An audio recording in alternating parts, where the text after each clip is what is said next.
Hello friends and neighbors, it's JP here from Abstruse Decapod and Table Scraps RPG. This is just going to be a quick demonstration of the browser-based virtual tabletop Roll20's token action macros. At the top of the screen you'll see here that it's all empty and you have to click on a character token to use a macro. But once you do, and I'm going to click on Mordecai Phillips, which is one of the characters one of my players is using in a game of Solomon Kane for the Savage World system that I run here in Roll20. Once you click on a token, this panel will show up with macro buttons. These are the token actions. Macros you can attach to a specific character or make available to all selected characters from the GM macro section, which is over here. So I've made all these different macros. Only I can edit these, although players can see them if I so choose to allow that. I'm the only one that can edit them. If another player clicks on one of these, nothing happens. But when I click on them, an actual window with code comes up, and there's part of the code window. Might go into that later. But for now, I'm going to click on Mort, which I've already done, and now I'm going to click this very first macro button, this first token action that I have labeled as ATK-MELFRZY-IMP1, which is attack, melee, frenzy, improved, and the one is designated that he's going to use his first weapon. I have all that set up in the character sheets. That I have 2 weapons listed for melee, 2 weapons listed for ranged, their damage, and any powers they might have. I have the stats for the characters, like their parry and their strength, and all that sort of thing, skills. So you'll have to do that if you want to use token actions like these, because these reference the information in the character sheets. So you'll have to set that up ahead of time for your system. At any rate, I'm going to click on the Attack Melee Frenzy Improved 1, and the first thing it's going to do is ask me for the first target. Frenzy allows you to attack either the same target twice or 2 different targets. At least that's how I'm running it in my game. Since Mort's right here, and it's a melee attack, I'll attack this first vampire here that has a little pink dot, which in Savage Worlds for Roll20 for my game, that's how I denote shaken status. So it's not wounded at the moment since it has no wound markers like these, but it is shaken. And I'm going to click on him, and you'll see this switch to target 2 up here. So now I'm going to click on the one next to him, since usually secondary or whatever successive targets need to be next to the other ones you've hit or will be hitting. So I'll click on him. Now it queries me, it brings up a dialog box and asks for the fighting wild die for Mort. Usually it's D6. Anyway, it's D6. Savage Worlds uses 2 dice and you take the best of the 2 rolls. So I'll just submit that. Next it asks me for the hit modifiers. Like if you have wound modifiers, if you have wounds, you'll get a -1. There's various other things, magic, bad lighting for ranged attacks that will modify this. So anyway, nothing here. Here's the damage mods. You can get extra damage. You can get an extra die worth of damage if you use Righteous Rage and Solomon Kane. If you've got 4 above your parry on this, you'd get an extra D6 of damage for getting a raise, that sort of thing. For right now, nothing. So I'm going to click Submit, and it's going to attack both of these characters. And, oh, I forgot I was not in the chat window. So let me click to the chat window, and here's what it does. And I have this all written out. This is all part of my code. And it says Mordecai Phillips, Improved Frenzies. I know that could be worded better, but it makes it very clear what attack's being used. And attacks Vampire Grind, which that's this first character,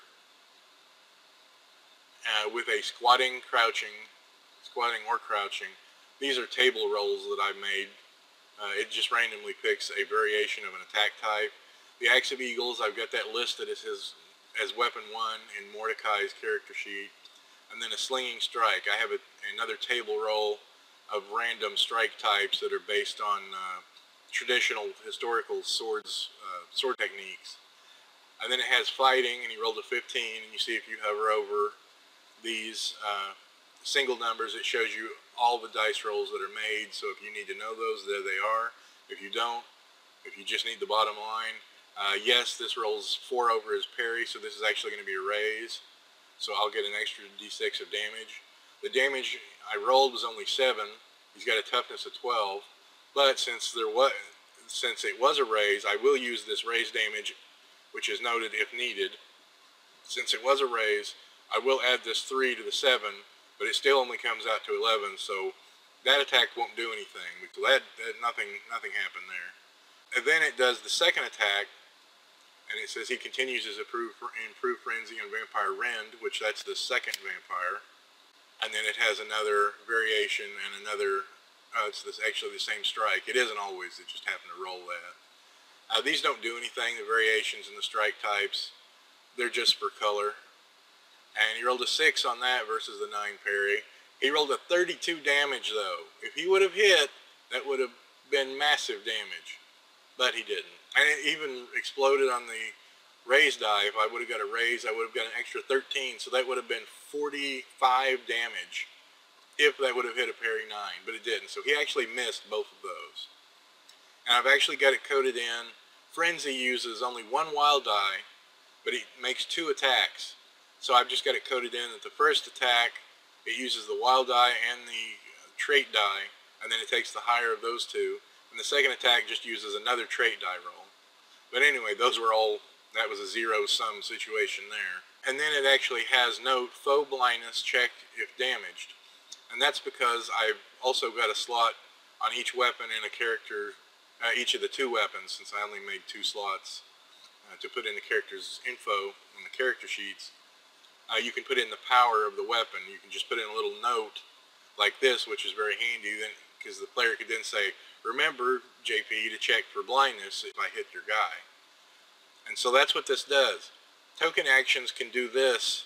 They can do a lot of other things. They can roll randomly and do table rolls and all sorts of things. You can actually even use math and subtract.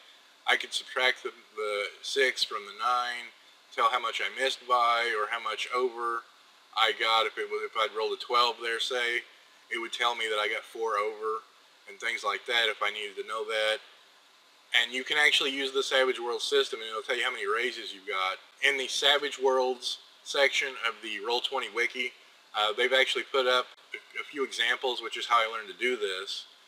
Great examples. I decided after we played one session with the raises, and it was just too confusing. The players were like, I want to see how much damage I do. How do I know if that's right? I mean, you can always hover over the rolls, but they really like just seeing this. But so that's what the token actions are. The GM can share them from his GM macro section if he wants, which is what I've done here. I'll show you real quick. I'll scroll down a little bit. See, it says show as token action. That means anytime a character that fits this criteria here, which I've got all players as who this token action is going to be visible to. Anytime those people click on their token, this action will come up as a macro button. I can make it where only Mort sees this, so if another character clicks whenever another character is clicked on by the player that owns that character, this action would not appear for them because it's not something they would have. But basically this keeps me and the players from having to go into the characters and make abilities like you normally would. Now see, here's all the stats that I put in. It's a bunch of different Savage Worlds stats, and down at the bottom is the ranged and melee weapons and things like that. And there's the, see, there's the power where it says foes, blind, damage, and so that's how I did that. But here's where you would make your own macros if you had specific things that only your character did, like a lot of feats and stuff in D&D. But I can do that just as easily, and so the players don't have to mess with this at all. I can do that just as easily by just making macros and sharing them with the characters. That's a lot easier for them and me because these are all in one place. Nothing's repeated. If another character needs the same macro, they can both just use the same one.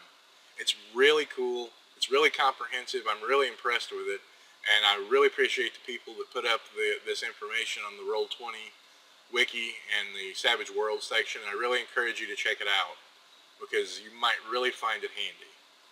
So I hope you enjoyed this and it was informative. Thanks for listening. If you like this video, please thumbs up it on YouTube here. Do a like. If you want to subscribe, I try to put out videos. I'm a little lazy at times, but I do have some videos. So I would be happy with subscribe. If you want to leave questions or comments or observations in the comment section, I try to answer everything. And I don't have a whole lot of people commenting, so I can probably get to them, but I don't necessarily know a lot. But I can try to muddle through, or at least say I don't know. So again, thanks for watching and have a good day.